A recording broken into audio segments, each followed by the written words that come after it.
O Jae-kyun finalmente encontrou o Dan, mas a resposta do rapaz por convite de voltar com ele pra trabalhar pra ele, né? Não foi bem a que o Jae-kyun esperava e ele tá claramente disposto a travar uma árdua batalha contra o rapaz e, se for preciso, vencer o Dan no cansaço. E aí pessoal, aqui quem fala é o Guto Nunes, sejam bem-vindos a mais um vídeo. Hoje a gente fala sobre o capítulo 61 de Jinx. E antes da gente falar o capítulo, vale um lembrete rápido. O like é muito importante porque ajuda no engajamento do vídeo. Se você é novo por aqui, se inscreve, ativa as notificações para não perder os próximos vídeos. Fica à vontade para comentar quantas vezes você quiser ao longo desse vídeo. E se o botãozinho de hype aparecer para você, clica nele também. E se quiser me seguir nas outras redes sociais, eu sou @gutonu em todas elas. O Jae-kyun tá numa consulta com o médico dele, ele finalmente tirou aquele gesso que tava no braço dele, ele é instruído a fazer exercícios leves e as atividades, né, pegar leve nos treinos, e que se ele se cuidar bem, ele deve estar 100% em pouco tempo. Sem muita surpresa, ele avisa o médico que ele vai fazer a reabilitação em outro lugar, pega o homem de surpresa, mas honestamente a gente meio que já esperava por isso, né, é um sinal de que ele vai atrás do Dan. Quando ele tá sozinho em casa, ele faz alguns movimentos, luta um pouco pra testar um pouco do corpo dele, né? E ele percebe que ele ainda não tá no seu ideal, ele ainda não tá no seu 100% e que ele precisa realmente se cuidar, mas ao mesmo tempo ele sente que ele só vai atingir o ideal do corpo dele depois daquilo tudo se ele tiver o Dan por perto. E ele ainda acredita muito que isso é tudo um momento passageiro, que tá tudo envolvido nessa situação atual dele, né? Essa questão de ter perdido a luta, do corpo e tal, e que não necessariamente seja a ausência do Kindan. Ele acredita que se ele resolver as coisas, né? Talvez resolver direto com o Dan, ele possa simplesmente voltar ao normal dele, que isso aí é questão de em algum momento resolver e tudo vai voltar ao normal. Pra ele, basicamente basta ele recuperar o título de campeão, que tudo isso, ao invés de ser reflexo da maneira como ele tem tratado o Dan, ou da maneira como ele tem agido com as pessoas em volta dele, é apenas o fato dele ter tido aquele problema na última luta, mas que ele voltando a ser campeão, isso tudo vai passar. Dessa forma, ele acredita totalmente que quando ele se tornar campeão de novo, ele vai se livrar da insônia, dos pesadelos, do problema que ele acabou criando com bebida, né, das dores. Ele acredita que isso tudo vai passar assim que ele resolver essa situação, basicamente se tornando campeão. Mas principalmente o que ele acredita que ele vai finalmente se livrar depois que isso se resolver é desses sentimentos confusos com os quais ele não tá conseguindo lidar muito bem nos últimos dias. Pra ele, tudo que ele precisa é que ele passe algum tempo novamente com Dan, e não necessariamente por estar com o Dan, mas para eles poderem resolver essa situação toda, para que ele possa colocar a cabeça e o corpo dele no lugar e os dois possam finalmente seguir caminhos diferentes.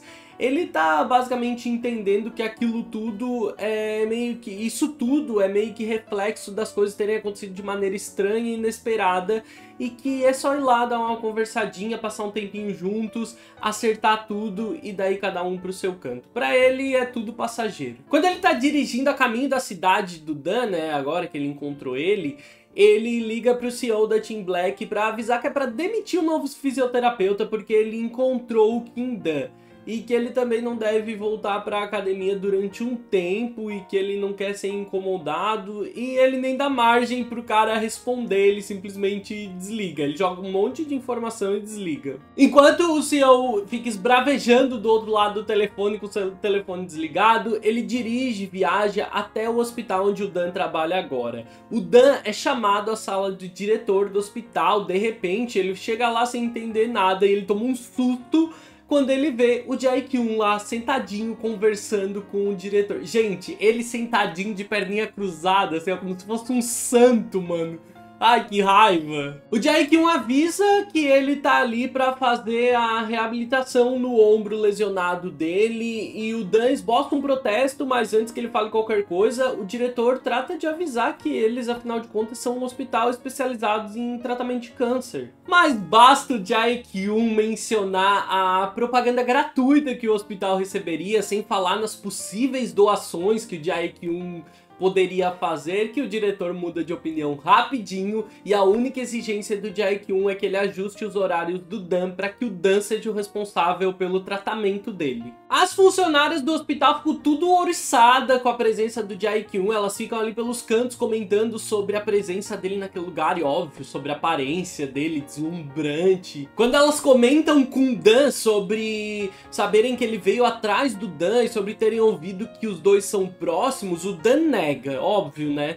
Mas ele é surpreendido com uma delas retrucando, dizendo: nossa, como assim vocês não são próximos? A gente soube que ele até conhece a tua avó. Isso alerta o Dan, que acaba correndo pro quarto onde a avó dele tá internada, e chegando lá ele toma um susto porque ele encontra o Jae-kyun numa conversa super animada com a avó dele.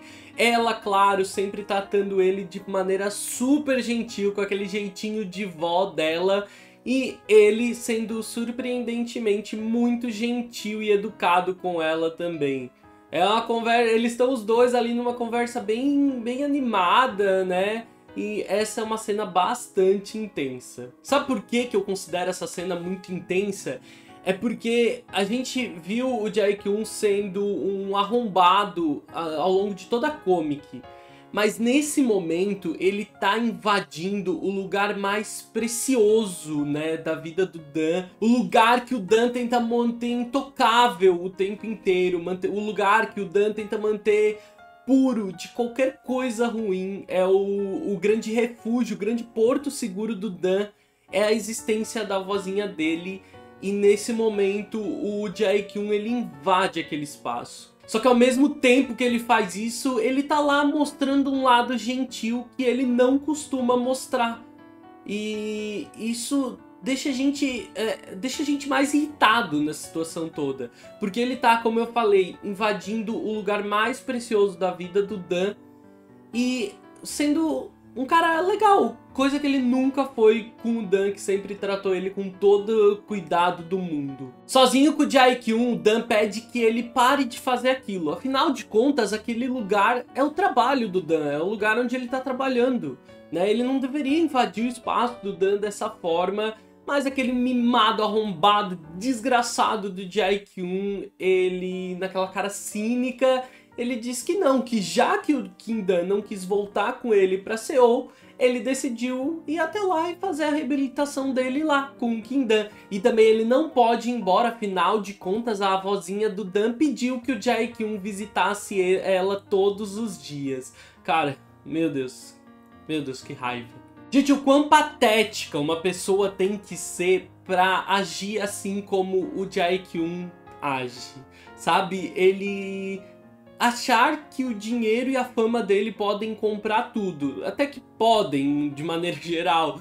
Mas ele achar que ele pode simplesmente invadir espaços tão preciosos do Kim-dan, por exemplo, dessa forma. Tipo, o Dan tava simplesmente lá querendo viver em paz. No meio da conversa, o Jae-kyun percebe um pequeno ferimento no braço do Dan. Quando ele foi internado, depois de ter se afogado e ele acabou lidando com a presença repentina do Jae-kyun lá, aquela conversa que não terminou nada bem que a gente comentou no último capítulo, ele saiu de lá, ele simplesmente arrancou a agulha, né, do braço dele, onde ele tava, acho que, tomando soro, sei lá, mas aquilo ali acabou fazendo um pequeno ferimento. O Jae-kyun percebe, e num rápido vislumbre de preocupação com o bem-estar do Dan, ele pergunta o que é aquilo, o que aconteceu, como que o Dan se machucou. E, gente, como assim? De repente ele tá preocupado com o bem-estar do Dan. O Dan não gosta nem um pouco daquela aproximação que o Jae-kyun fez, né? E isso é o bastante para ser o gatilho para ele se retirar dali.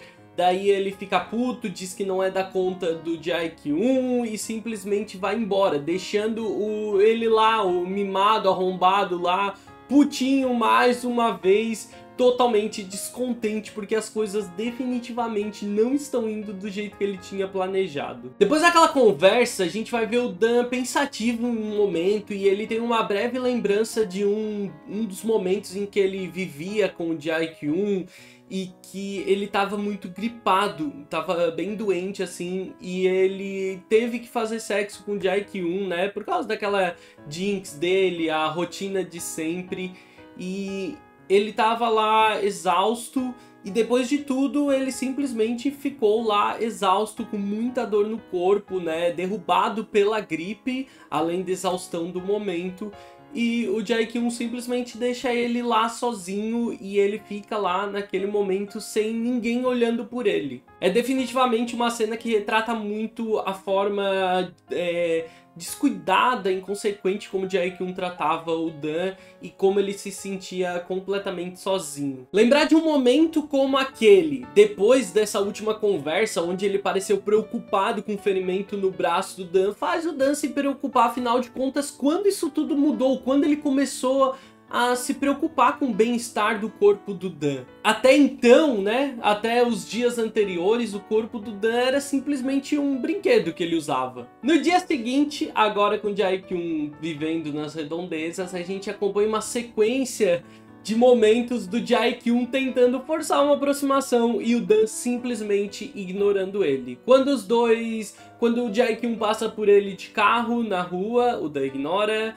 Quando os dois esbarram dentro do hospital, o Dan ignora. E até mesmo durante as sessões de fisioterapia, de reabilitação, o Dan simplesmente ignora ele. O Jae-kyun tenta muito e ele acaba aceitando aquele desafio. Ele quer ver até onde o Dan aguenta ficar agindo daquela forma. E para fechar o capítulo com chave de ouro, a gente descobre que o Jae-kyun agora é vizinho do Dan. Ele alugou a casa que fica do lado da casinha daquele senhor onde o Dan vem vivendo. E a gente descobre isso no final do capítulo e vê o desespero do Dan em pensar ter que lidar com aquela situação estressante nos próximos dias. É algo assim desesperador.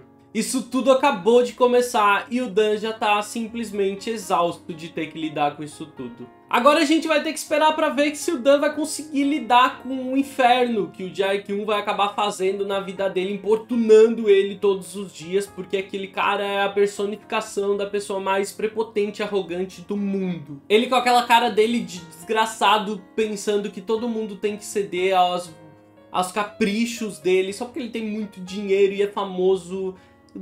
Vai ficando cada vez mais irritante, ainda mais depois de a gente ver que o Dan tava vivendo uma vidinha pacata, não necessariamente saudável ou boa, mas pacata, né?